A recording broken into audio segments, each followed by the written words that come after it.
धमधमा आनसलिक कलेजाव 15थि बराय फोरबो खुंदों।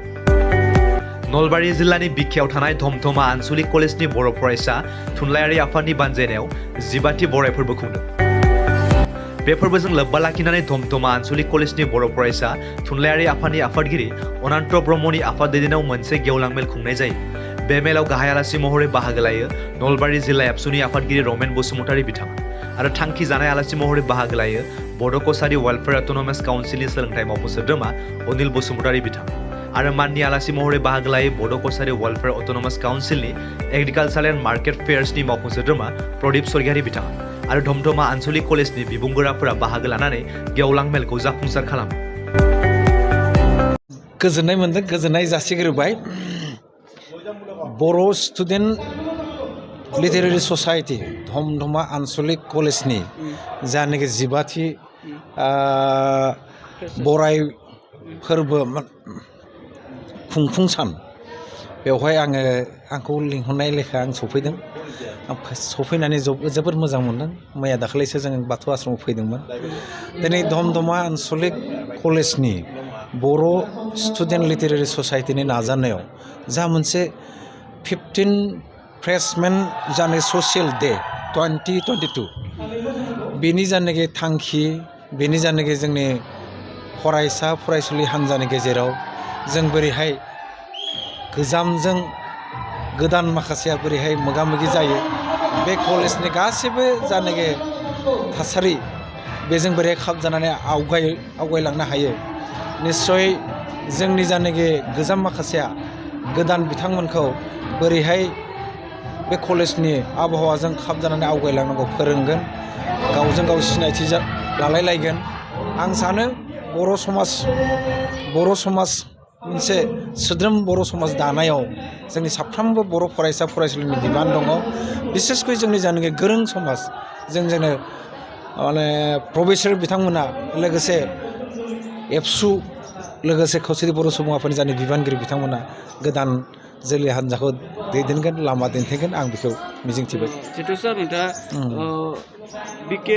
गोबां जोंनि गुदि फरायसालिफोरा भेन्सारावनो दङ आरो गोबां गभर्नमेन्ट स्कुलाव सासे फोरोंगिरिजोंनो दङ आरो माखासे गुदि फरायसालि आरो गेजेर फरायसालि गोजौ फरायसालि गभर्नमेन्टबाबो नांगौ रोखोमै फोरोंगिरि गैयिनि थाखाय ओरैबायदि माने आख' फिख' जेंनायाव दङ, जे जेंनाफोरखौ सावरायनानै माने फोजोबनो हाया। आंहा मोनसे आसा, नैबे 2020 मायथाइयाव जानाय नेशनेल एजुकेशन पलिसि NEP जानाय 2020 बेनि गेजेरजों जोंनि जानाखि हम लेंगुवेजजों जानाखि फरायनो मोननाय जानाखि खाबु आरो इंराजिया थाखोथामनिफ्रायनो जागायजेननाय जानाखि खाबु बेफोर जेला फैयोबा जोंनि बर' बिजोङा गोबां एनरलमेन्ट, गोबां जोंनि गार्जेनफोरा निस्सय गावनि फरायसा आरो गावनि गथ'फोरखौ हरगोन।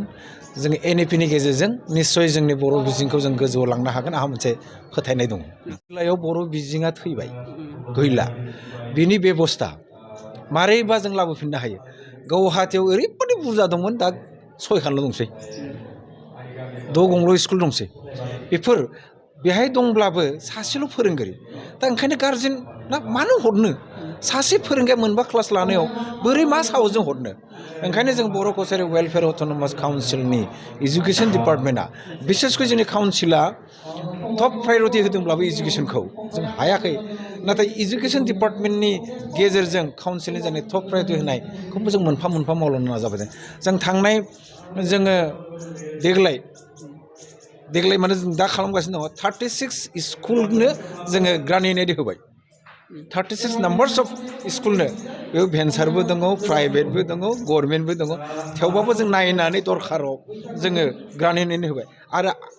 माने 9 गं स्कुलाव होबावगोन। गासै बेसेबां जाहैबाय 36 आरो 9 44 नाम्बार्स अफ स्कुलाव जोङो ग्रान्युनेटि होगोन एट दि रेट अफ मा होनो 50,000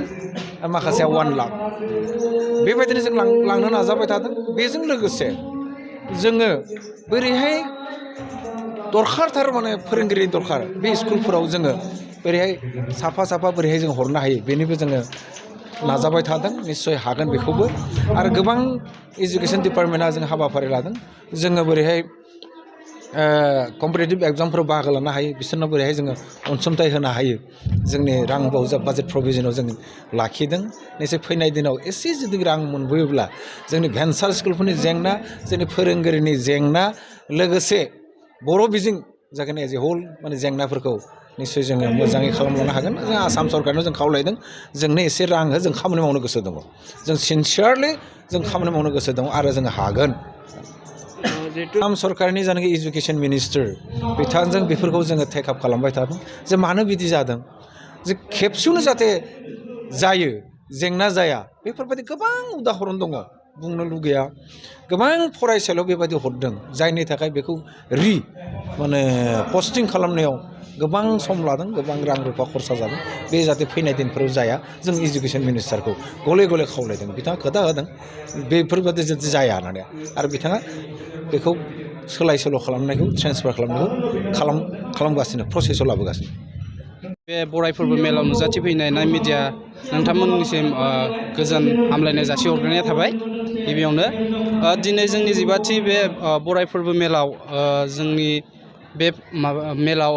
गाहाय आलासि महरै बिथां रमेन बसुमतारी सारा बाहागो लागोन बिथाङा नलबारि डिस्ट्रिक्ट कमिटि आबसुनि प्रेसिडेन्ट बेजों लोगोसे जोंहा एपइन्टेड स्पिकार हिसाबै mister Anil Basumatary education executive member BKWSC बिथाङाबो फैगोन बिथांखौबो हांख्रायखादों लोगोसेनो बिदिनो गेस्ट अफ अनार हिसाबै जोंनिनो धमधम आनसलिक कलेजनि बर' बिफाननि प्रफेसार बिथांमोनाबो थाफागोन लोगोसेनो बेजोंनो बायदिसिना जोंहा प्रग्राम दङ बे हाबाफारियाव जेरै जोङो कालसारेल आर्टिस्टबो हांख्रायनाय जादों बे कालसारेल आर्टिस्टआनो जाहैदों बिथां